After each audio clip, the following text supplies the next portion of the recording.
கடவுளூர் TV நேயர்கள் அனைவருக்கும் எனது இனிய வணக்கம். நான் உங்கள் டிஜே சுந்தரபாண்டி, சிவகாசியிலிருந்து. உலகெங்கும் இருக்கும் நேயர்கள் அனைவருக்கும் எனது பணிவான வணக்கத்தை தெரிவித்துக் கொள்கிறேன். நான் உங்கள் டிஜே சுந்தரபாண்டி, சிவகாசியிலிருந்து. நேயர்களே, தற்போது நம்ம என்ன பார்க்க போகிறோம் அப்படின்னா, சித்திரை மாத பலன்களை பற்றி பார்க்க போகிறோம். இந்த சித்திரை மாதத்தில் மிகப்பெரிய சிறப்பான விஷயங்கள் இருக்குது, அதை பற்றி பார்க்க போகிறோம். சித்திரை மாதத்தில் என்னென்ன சிறப்பான விஷயங்கள் இருக்குது அப்படிங்கும்போது, மாதத்தில் தமிழ் மாதங்களில் முதன்மையான மாதம், முதல் மாதமாக கருதப்படுகின்ற மாதமே சித்திரை மாதம் தான். இந்த சித்திரை மாதத்தில் தான் சூரியன் மேச ராசிக்குள்ளே வருகிறார். மேச ராசிக்குள்ளே சூரியன் என்று உள்ளே வருகிறாரோ அந்த மாதமே நம்மளுடைய தமிழ் புத்தாண்டாக கருதப்படுகிறது. தமிழர்கள், உலகெங்கும் இருக்கும் தமிழர்கள் அனைவருமே இந்த சித்திரை மாதத்தில் ரொம்ப சந்தோஷமாக இருப்பாங்க. ஏன்னா தமிழர்களுடைய புத்தாண்டு இல்லை. ஸோ அனைவருமே மகிழ்ச்சியாக கொண்டாடக்கூடிய ஒரு மாதமாக நம்ம கொண்டாடிக்கிட்டு இருக்கோம். ஸோ இப்படிப்பட்ட மாதத்தில் இன்னும் சிறப்பான விஷயங்கள்லாம் இருக்குது. அது என்னென்ன விஷயங்கள் இருக்குது அப்படின்னு சொல்லி பார்க்கும்போது, இந்த சித்திரை மாதத்தில் மதுரை மீனாட்சி அம்மன் திருக்கல்யாணம் நடைபெறுகிறது. மதுரை மீனாட்சி அம்மன் திருக்கல்யாணமே சித்திரை மாதத்தில் தான் நடைபெறுது. ஸோ யாருக்கெல்லாம் திருமணம் முடியவில்லை என்று அதிகமாக வருத்தப்படுகின்ற பெண்களாக இருக்கிறார்களோ, கிட்டத்தட்ட ஒரு 30 வயது கடந்துருச்சு, எனக்கு 35 வயது கடந்துருச்சு, ஸோ எனக்கு திருமணமே இன்னும் முடியலை, ஜாதக ரீதியாக நிறைய தோஷங்கள் இருக்குது, என்ன பண்ணனே தெரியல அப்படின்னு வருத்தப்படுகின்ற அத்தனை நபர்களுமே உறுதியாக மதுரை மீனாட்சி அம்மன் திருக்கல்யாணத்தை போய் பார்த்தீங்கன்னா 100% உங்களுடைய ஜாதகத்தில் எவ்வளோ பெரிய தோஷங்கள் இருந்தாலும் நீக்கி உங்களுக்கு திருமணத்தை நடத்தி வைக்க மதுரை மீனாட்சி அம்மன் ஆசீர்வாதம் கிடைக்கும். இது ஒரு மிகப்பெரிய முக்கியமான விஷயம். அதனால் மறக்காமல் போய் மதுரை மீனாட்சி அம்மன் திருக்கல்யாணத்தை பார்த்துருங்க. ஸோ இதில் இன்னொரு விஷயம் இருக்குது. கணவன் மனைவி ஒற்றுமை இல்லாமல் ஒரு பிரிவை சந்திக்கக்கூடிய நிலையில் சேரும்னு ஆசைப்படுறவங்க கட்டாயமாக உறுதியாக மதுரை மீனாட்சி அம்மன் திருக்கல்யாணத்தில் போய் கலந்துக்கிட்டு அங்கே உள்ள ஆசீர்வாதத்தை பெற்றுட்டு வாங்க. உங்களுக்கு கணவன் மனைவி ஒற்றுமை ஏற்பட்டு குடும்பம் ஒரு மகிழ்ச்சியான சூழ்நிலையை நோக்கி பயணிக்க வாய்ப்புகள் உள்ளது. அதே போல் இந்த சித்திரை மாதத்தில் இன்னொரு சிறப்பான விஷயம் என்ன பார்த்திங்கன்னா, மதுரையில் கள்ளழகர் ஆற்றில் இறங்குவார். இந்த வைபோகம் பார்க்க அத்தனை மக்களுமே கூடியிருப்பாங்க. அந்த அழகர் ஆற்றில் இறங்குறதுனாலே மதுரையை குலுங்கும். அப்படியே நிற்க கூட இடம் இருக்காது. ஆனால் அந்த இடத்துல போய் நீங்கள் நிற்கணும். நிற்க இடம் இல்லாட்டியும் பரவாயில்ல, நான் போய் அழகரை பார்ப்பேன், அவர் ஆற்றில் இறங்குறத பார்ப்பேன் அப்படின்னு சொல்லி யாரெல்லாம் மனதார போய் வழிபாடு செய்கிறீர்களோ அவர்களுடைய மனதில் உள்ள கஷ்டங்களை நீக்கி, கவலைகளை நீக்கி, உடலில் உள்ள வியாதிகளை நீக்கி கள்ளழகரின் அபிஷேகம் உங்களை வெற்றி பெற வைக்கும். அவருடைய ஆசீர்வாதம் உங்களுடைய சகல விதமான கஷ்டங்களை நீக்கி உங்களை வெற்றி பெறுவதற்கான ஒரு அற்புதமான ஒரு சிறப்பான செயல்பாடு. ஸோ மறக்காமல் மதுரை கள்ளழகர் நிகழ்ச்சியில் போய் கலந்துக்கோங்க. உங்களுடைய கவலைகள் எல்லாம் மறந்துடும். இது சித்திரை மாதத்தில் இன்னொரு சிறப்பு. அதுக்கு அடுத்தபடியாக பார்த்திங்கன்னா, சித்திரை மாதம் சித்ரா பௌர்ணமி அன்று நம்மளுடைய சித்திரகுப்தர் பிறந்த நாள். அவர் தான் நம்மளுடைய வாழ்க்கையின் விதிகளை கணக்குகளாக எழுதக்கூடிய ஒரு நாயகன். ஸோ அவரே பார்த்திங்கன்னா சித்ரா பௌர்ணமி என்று தான் பிறந்திருக்காரு. ஸோ இந்த அற்புதமான நாளில் நீங்கள் மறக்காமல் உங்களுடைய வீட்டின் அருகில் இருக்கின்ற முருகன் கோவிலில் சென்று மனசார வழிபாடு செஞ்சீங்கன்னா, முதல் விஷயம் என்னென்னா, உங்களுக்கு வராத கடன் வந்துடும். நீங்கள் எங்கேயா கடன் கொடுத்துருந்தீங்க, அந்த கடன் வரல, கொடுத்த காசை ஏமாற்றிட்டாங்க அப்படிலாம் வருத்தப்படுறீங்கன்னா, அந்த வராத கடன் உறுதியாக உங்களுக்கு வரும். இன்னொரு விஷயம், கணக்கில் ரொம்ப வீக்காக இருக்கேன், பிஸ்னஸில் இருந்தாலும் சரி, படிப்பில் இருந்தாலும் சரி, நான் கணக்கில் வீக்காக இருக்கேன் அப்படின்னு நினைக்கிற யாராக இருந்தாலும் உறுதியாக அந்த சித்ரா பௌர்ணமி அன்று முருகன் கோயிலில் போய் தரிசனம் பண்ணுங்கள். பண்ணிங்கன்னா கணக்கில் நீங்கள் அதிகமான சதவீதம் பெறுவதற்கான ஒரு அற்புதமான செயல்பாடாக உதவும். இது நீங்களும் பண்ணலாம், உங்களுடைய குழந்தைகளையும் கூட்டு போகலாம். குழந்தைகளை கூட்டு போய் நீங்கள் வழிபாடு செஞ்சீங்கன்னா குழந்தைகள் படிப்பில் சிறந்து விளங்கி ஒரு சிறப்பான மாணவன் என்று பேர் வாங்கக்கூடிய ஒரு அற்புதமான செயல்பாடு நிகழும் என்பது உண்மை. இதில் இன்னொரு விஷயம் நீங்கள் 12 ராசி நேயர்களுமே கடைபிடிக்கலாம் இந்த சித்திரை மாதத்தில் முழுமையாக. என்ன விஷயம் அப்படின்னு பார்த்தீங்கன்னா, இந்த சித்திரை மாதத்தில் வெயில் நல்லா பயங்கரமாக இருக்கும். எல்லாருக்குமே தெரிஞ்ச விஷயம், வெயில் அவ்வளோ தூரம் இருக்கும். மனிதர்களாகிய நம்மளாலே இந்த வெயில் தாக்கத்தோட செயல்பாடை தாங்க முடியல. ஸோ இந்த பறவைகள் விலங்குகள்லாம் இருக்குது பார்த்திங்களா, அவங்களாம் என்ன செய்வாங்க?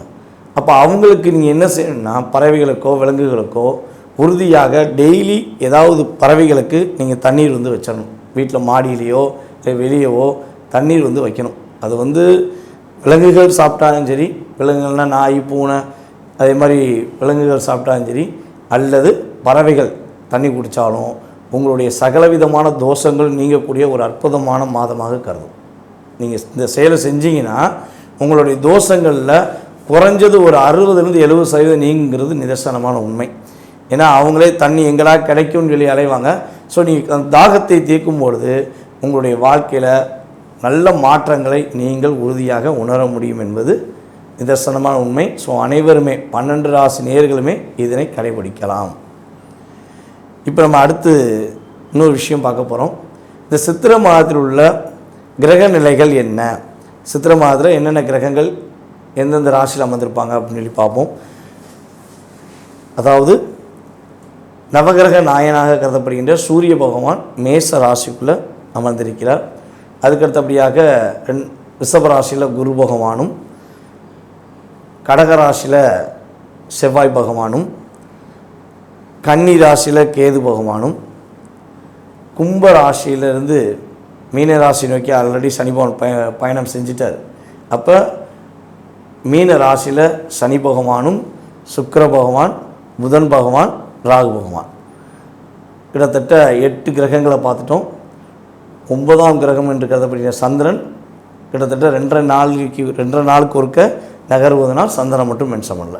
ஸோ இந்த கிரக அமைப்புகளை வைத்து 12 ராசினியர்களுக்கும் என்னென்ன மாற்றங்கள் ஏற்பட போது, என்னென்ன முன்னேற்றங்கள் ஏற்படுங்கிறத நம்ம வாங்க வீடியோக்குள்ளே. கன்னி ராசினியர்களுக்கு சித்திரை மாதத்தில் ஏற்படுகின்ற மாற்றங்கள் என்ன, இந்த சித்திரை மாதத்தில் கன்னி ராசிக்காரங்க என்னென்ன விஷயங்கள்லாம் கவனமாக இருக்கணும் அப்படிங்கிற பற்றி பார்க்க போகிறோம். அதாவதுங்க 1.5 வருஷமாக போராட்டம், மன அழுத்தம், கவலை, என்ன பண்ணனே தெரியலை, எவ்வளோ முயற்சி எடுத்தாலும் எங்களால் முடியலை அப்படிங்கிற வார்த்தையை தான் நீங்கள் அதிகமாக உபயோகப்படுத்திருக்கீங்க. மனசுக்குள்ளேயே எல்லா பிரச்சனைகளையுமே மனசுக்குள்ளேயே போட்டு போராடி எல்லாமே சலிச்சு போச்சுங்க. சித்தம்போக்கு சிவம்போக்குன்னு தான் வாழ்ந்துக்கிட்டு இருக்கோம். நடப்பதெல்லாம் நன்மைக்கே, என்ன நடந்தாலும் பரவாயில்ல அப்படிங்கிற ஒரு வாழ்க்கையை வாழ்ந்துக்கிட்டு இருக்கோம்னு சொல்லி வருத்தப்பட்டு கொண்டிருக்கும் கன்னிராசினியர்களுக்கு தடைகளை விலக்கி அவர் என்ன சொல்கிறேன்னா மிகப்பெரிய ஒரு வெற்றியை கொடுக்கக்கூடிய மாதமாக இந்த மாதம் உறுதியாக இருக்கும். முதல்ல இந்த மாதத்தில் நீங்கள் செய்ய வேண்டிய விஷயம் என்னென்னா, உங்களுடைய இருப்பிடத்தை சுத்தமாக வச்சுக்கோங்க. நீங்கள் எங்கே இருக்கீங்களோ, அது வீடாக இருந்தாலும் சரி, உங்களுடைய அலுவலகமாக இருந்தாலும் சரி, தூய்மையாக வச்சுக்கோங்க. ஸோ தூய்மையாக வச்சுக்கிட்டிங்கன்னா உங்களுடைய வாழ்க்கை மிகப்பெரிய ஒரு வெற்றிகரமான இடத்தை நோக்கி பயணிக்கும். ரொம்ப ரொம்ப சூப்பராக இருக்கும். தூய்மை இல்லை என்றால், அதாவது வீட்டை க்ளீன் பண்ணாமல் இருக்கிறது, வேலை பார்க்குற இடத்த சுத்தம் இல்லாமல் வச்சுக்கிறது, வண்டியை சுத்தம் இல்லாமல் வச்சுக்கிறது, இந்த விஷயங்கள்லாம் சுத்தம் இல்லாமல் வைத்து கொண்டால் சில சிக்கல்களையும் சில மன அழுத்தங்களையும் சந்திக்க வேண்டிய சூழ்நிலை ஏற்பட்டுரும். இதுதான் முதல் விஷயம். ரெண்டாவது பார்த்திங்கன்னா, நம்மளுடைய கன்னிராசியில் உத்திர நட்சத்திரக்காரங்க கிட்டத்தட்ட ஒரு 6 மாதமாக ரொம்ப படாத பாடுபடுறீங்க. ஏற்கனவே பார்த்திங்கன்னா நம்முடைய அஸ்த நட்சத்திரக்காரங்க கிட்டத்தட்ட ஒரு 2024 பிப்ரவரிலேருந்து நவம்பர் டிசம்பர் வரையும் போராட்டம், டிசம்பர் வரையும் வச்சு செஞ்சாங்க. நீங்கள் உண்மையாகவே பேசுனாலும் சரி, உண்மையாகவே இருந்தாலும் சரி, உங்களை குத்தம் சொல்லி குறை சொல்லி கஷ்டப்படுத்தி உங்களை அழுத்தத்தை கொடுத்துட்டு வந்தவங்க தான் உங்கள் கூட இருந்தவங்க, உங்கள் கூட வேலை பார்த்தவங்க அத்தனை பேர் இருந்திருப்பாங்க. ஸோ அந்த சூழ்நிலையெல்லாம் ரொம்ப கடந்து இப்போ உத்திர நட்சத்திரக்காரங்க அதே அழுத்தம் அதே போராட்டத்தை கடந்து வந்துருக்கீங்க. வேலையில் இடமாற்றத்தை நோக்கி பயணிக்கிறீங்க. ஓகேவா? ஸோ இந்த நிலையில் எப்படா மாறுவேன்னு நீங்கள் காத்து கிடக்கீங்க பார்த்தீங்களா? ஸோ அந்த மாற்றம் இந்த சித்திரை மாதம் துவக்கத்திலிருந்து ஏற்பட போகுது. ஸோ அந்த மன அழுத்தம் குறைய போகிறது. சில மாற்றங்களை நீங்கள் உறுதியாக சந்திப்பீங்க. இந்த மாதத்தில் உறுதியாக சில மாற்றங்களை நீங்கள் உறுதியாக சந்திக்கக்கூடிய சூழ்நிலை உண்டு. உங்களுடைய ராசிக்கு 3ஆம் இடத்த அதிபதி என்று கருதப்படுகின்ற செவ்வாய் அவரே உங்களுக்கு 8ஆம் இடத்த அதிபதியாக வராரு. ஓகேவா? ஸோ அந்த செவ்வாய் உங்கள் ராசிக்கு 11ஆம் இடத்துல நீச்சம் பெற்றார். அப்போ முயற்சியில் உள்ள தடைகள் விலகும், முயற்சியில் உள்ள பிரச்சனை விலகும். உங்களுடைய முடியாதுன்னு சொன்ன வார்த்தைகள் இனிமேல் உங்கள் வார்த்தைகள் எல்லாமே முடியுங்கிற வார்த்தையை உபயோகப்படுத்தக்கூடிய தன்மை உண்டு. உங்கள் கூட பயணித்த அத்தனை பேருமே உங்களுக்கு பல அழுத்தத்தை கொடுத்துருப்பாங்க, பல கஷ்டத்தை கொடுத்துருப்பாங்க. இனிமே அந்த கஷ்டமும் கவலையும் கொஞ்சமாவது குறைஞ்சி கொஞ்சமாக அதான சொன்னால் ஒரு 80 கிலோ வெயிட்டை சுமந்துக்கிட்டு இருக்கும்போது ஒரு 30-40 கிலோ வெயிட்டை எடுத்துகிட்டு அப்படி என்ன பண்ணலாம், பரவாயில்ல சும்மா கொஞ்சம் குறைஞ்சிருச்சு அப்படின்னு வார்த்தையை இந்த மாதத்தின் முதல் நீங்கள் ஒரு பயணத்தில் தொடங்குவீர்கள். அந்த வார்த்தைகள் உங்கள் மனசில் இனிமேல் உதயமாகும். இவ்வளவு நாளாக போராட்டம் இந்த வார்த்தைகள் பரவாயில்ல அப்படிங்கிற வார்த்தையை நீங்கள் பயன்படுத்த முடியும். அதுக்கான டாப் லிஸ்ட்டில் போக முடியும்னு நம்ம சொல்லலை. ஸோ கோச்சார ரீதியாக இந்த பிரச்சனை இதே உங்கள் சுய ஜாதகம் வலுவாக அடுத்த கட்ட தசாபுத்திகள் உங்களுக்கு இப்போ இந்த சித்திரை மாதத்துலலாம் சில பேருக்கு வந்து பார்த்திங்கன்னா தசாபுத்திகள் சில நேரங்களில் மாறும். ஸோ அப்படி மாறுற நிலைகளில் உங்கள் சுய ஜாதகம் இருந்தால் இந்த பர்சன்டேஜும் ப்ளஸ் உங்கள் சுய ஜாதகத்துடைய பர்சன்டேஜும் இணைந்து உங்களை டாப் லெவலில் கொண்டு போயிடும். கண்டிப்பாக ஒரு நல்ல மாற்றத்தை நம்மளுடைய கன்னிராசினியர்கள் இந்த மாதம் துவக்கத்திலிருந்தே சந்திப்பீர்கள். இந்த கன்னிராசியை சனி பகவான் 7ஆம் இடத்துலேருந்து கண்டக சனியாக பார்க்குறார், இப்போ பார்க்க ஆரம்பிச்சிட்டார். ஸோ அப்போ இந்த சித்திரை மாதத்தில் என்ன விஷயங்கள்லாம் உணர்த்தணும் அப்படின்னா, ஏற்கனவே நம்ம கன்னிராசிக்கு சனி பயிற்சி பலன்களை முழுமையாக சொல்லியிருப்போம். ஸோ இருந்தாலும் இதான முதல் மாதம். ஸோ முதல் மாதமே நம்ம கவனமாக இருந்துட்டோம்னா அடுத்து 11 மாதங்கள் நம்ம என்ன பண்ணுவோம், கரெக்டாக கொண்டு போயிடுவோம்ல. ஓகேவா? ஸோ அதற்காக என்ன சொல்ல வரேன்னா, புதிய உறவுகள் அப்படின்னு ஒன்று வருதுன்னா அதை கொஞ்சம் ஃபில்ட்ரு பண்ணிவிட்டு யோசிச்சு எடுங்க. சரியா? அதே போல் கன்னிராசியில் உள்ள பெண்கள் எக்காரணத்தை கொண்டும் முகந்தெரியாத நபர்களையோ நம்பி ஏமாற வேண்டாம். சமூக வலைதளங்கள் உள்ள எல்லா ஆப்லேயுமே நீங்கள் இருக்கீங்க அப்படின்னா அத்தனை ஆப்புமே உங்களுக்கு ஆப்பு வைக்கக்கூடிய சூழ்நிலை கொடுத்துரும். ஸோ அதனால் கொஞ்சம் கையாளுறதை ரொம்ப ரொம்ப கவனமாக கையாளுங்க. வார்த்தைகளால் சில பேர்களை வந்து சமூக வலைதளங்களில் நீங்கள் வார்த்தைகளால் ஏதாவது தவறான வார்த்தைகள் பேசிட்டீங்கன்னா அதை ஒரு பாயிண்டாக எடுத்து உங்களை லாக் பண்ணிடுவாங்க. ஸோ அதில் நீங்கள் ரொம்ப ரொம்ப கவனமாக இருக்கணும். ஸோ அதுபோல் உங்களுடைய ஃபோட்டோஸ் வீடியோஸ்லாம் அப்டேட் பண்ணுறீங்கன்னா ப்ரைவேட்டில் அப்டேட் பண்ணிக்கோங்க. எக்காரணத்தை கொண்டும் பப்ளிக்கில் அப்டேட் பண்ண வேண்டாம். ஸோ அதை வந்து மிஸ்யூஸ் பண்ணுறதுக்கான வாய்ப்பை கிரகங்கள் கொடுத்துருங்கிறதுனால கவனமாக இருங்க. அதுபோல் கணவன் மனைவி ஒற்றுமை சம்மந்தப்பட்ட விஷயங்களை கொஞ்சம் விட்டு கொடுத்து போகிறத கடைப்பிடிச்சிக்கோங்க. இப்போ இருந்தே கடைப்பிடிச்சிக்கோங்க. கடைப்பிடிச்சிட்டிங்கன்னா 2.5 வருஷத்துக்கு அப்புறம் இந்த உறவு அப்படியே உங்கள் கூட இருக்கும். ஸோ தேவையில்லாத வார்த்தைகளையோ தேவையில்லாத விவாதங்கள் வரும்பொழுது கொஞ்சம் உணர்ச்சிப்பட்டீங்கன்னா அந்த உறவு உங்களை விட்டு கடந்து ஆப்போசிட்டில் நிற்கும். ஸோ அதனால் கொஞ்சம் கவனமாக கையாளுங்க. உங்களுடைய குடும்ப உறுப்பினர் நண்பர்களிடம், உங்களுடைய குடும்ப உறுப்பினர்கள் அல்லது உங்களுடைய நண்பர்களிடம் எக்காரணத்தை கொண்டும் உங்களுடைய குடும்ப விஷயங்கள், அதாவது கணவன் மனைவி ஒற்றுமை சம்மந்தப்பட்ட விஷயமோ கணவன் மனைவிக்குள்ளே உள்ள பிரச்சனை விஷயங்களையோ பகிரவே கூடாது. அது கன்னிராசிக்காங்க இப்போ மட்டும் கிடையாது, எப்போயுமே வந்து பார்த்திங்கன்னா நீங்கள் எங்கே ஏமாற்றப்படுவீங்கன்னா யாரை நம்பி உண்மையாக சொன்னீங்களோ அவங்க தான் உங்களை வச்சு செஞ்சுருப்பாங்க. அப்போ நீங்கள் கவனமாக கையாளுங்க. கவனமாக கையாண்டால் நல்ல மாற்றங்களும் நல்ல விதமான முன்னேற்றமும் உண்டு. கூடிய வரை புதிய முயற்சிகளை மட்டும் எடுக்கவே வேண்டாம். அதாவது புதுசாக ஒரு விஷயம் செஞ்சால் ரொம்ப பிரபலமாகிடுவேன், ரொம்ப காசு வந்துடும் அப்படின்னு உங்களை மிகைப்படுத்தி காட்டினாங்கன்னா அந்த விஷயங்களை எக்காந்த கொண்டு தலையிடவே கூடாது. ஸோ அப்படி தலையிடும்பொழுது ஒரு ஏமாற்றத்தை சந்திக்கக்கூடிய விஷயம் வந்துடும். இவனால் மனசுக்குள் உள்ள அழுத்தம் கவலை உறுதியாக இந்த சித்திரை மாதம் துவக்கத்திலேருந்தே கொஞ்சம் கொஞ்சமாக குறையும். கொஞ்சம் கொஞ்சமாக குறைஞ்சாலே நீங்கள் ஒரு நிம்மதியான தூக்கத்தை நோக்கி பயணிக்க முடியும். எவ்வளோ டயர்டானாலும் தூக்கம் இல்லை, அதாவது என்ன சொன்னால் கண்கள் தான் மூடி இருக்கேன், மனசு ஓடிக்கிட்டே தான் இருக்குது. ஸோ அந்த அளவுக்கு எனக்கு டிப்ரெஷன் இருக்குன்னா அந்த டிப்ரெஷன் உறுதியாக இந்த மாதம் துவக்கத்திலிருந்து குறைய போகிறது. செலவுகள் அதிகமாக போயிருக்கு, விரைய செலவு நிறையா போயிருக்கு. ஸோ என்ன சொல்கிறேன்னா வரவு 8 செலவு 10 சொல்லுவாங்க பார்த்தீங்களா, அதே மாதிரி வரவு 1 லட்சம் வருது, அல்லது 50,000 வருதுன்னா செலவு நம்ம கண்ணுக்கு முன்னாடி தெரியும் ஒரு 5 லட்ச ரூபா இருக்குது.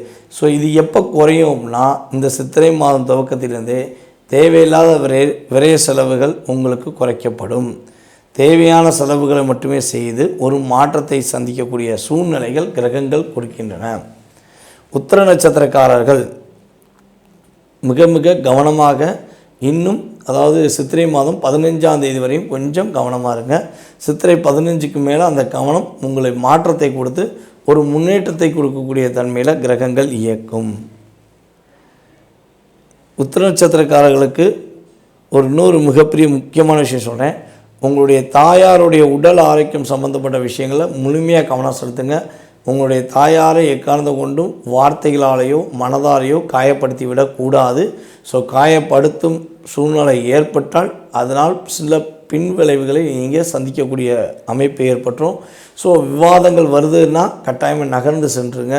ஸோ அல்லது உங்கள் தாயாருக்கு ஏதாவது உடல் ஆரோக்கியம் சம்மந்தப்பட்ட விஷயங்கள் ஏதாவது சின்ன சின்ன பிரச்சனைகள் வருதுன்னா சரியான மருத்துவரை நாடி அவர்களுக்கு ட்ரீட்மெண்ட் எடுத்துட்டிங்கன்னா பெரிய பிரச்சனையிலேருந்து நீங்கள் விடுபடுவதற்கான ஒரு அற்புதமான காலகட்டமாக இருக்கும். சரி, இந்த பிரச்சனைகள், கவலைகள், போராட்டங்கள் இதிலேருந்து நான் வெளியே வரணும், அதுக்கு என்ன வழிபாடு செஞ்சால் கொஞ்சமாச்சும் நான் ஒரு நிம்மதியாக இருக்க முடியும் அப்படின்னு கன்னி ராசிக்காரர்கள் நினச்சிங்கன்னா பைரவர் வழிபாடை பின்பற்றுங்கள். பைரவரை முழு மனதோடு வழிபாடு செய்யுங்க. அதேபோல் உங்களுடைய வீட்டு பக்கத்தில் இருக்க ரோட்டோரம் இருக்கும் நாய்களுக்கு உங்களால் முடிஞ்சளவு பிஸ்கட் வாங்கி போடுங்க. வாரத்துக்கு ஒரு நாள் கட்டாயமாக நீங்கள் பிஸ்கட் வாங்கி போட்டிங்கன்னா அல்லது டெய்லி வாங்கி போட்டிங்கன்னா உங்களுக்கு ஏற்படுகின்ற சகலவிதமான கஷ்டங்கள், கவலைகள், போராட்டங்கள், ஏமாற்றங்கள் இந்த விஷயங்கள்லேருந்து நீங்கள் விடுபட்டு வெற்றிகள், முயற்சிகளில் நம்பிக்கை, ஒரு சாதகமான சூழ்நிலைகள் என்ற வார்த்தைகளை பயன்படுத்தக்கூடிய அமைப்பை உங்களுக்கு கிரகங்களும் பைரவரும் உங்களுக்கு உறுதுணையாக இருந்து வெற்றியை கொடுப்பார்கள் என்பது கூறிக்கொள்கிறேன். கடவுள் அருள் டிவியை பார்த்தமைக்க நன்றிகள். மேலும் இது போன்ற தகவல்களை தெரிந்து கொள்ள கடவுள் அருள் டிவியை சப்ஸ்கிரைப் செய்யுங்கள். மறக்காமல் பெல் ஐக்கானை கிளிக் செய்யுங்கள்.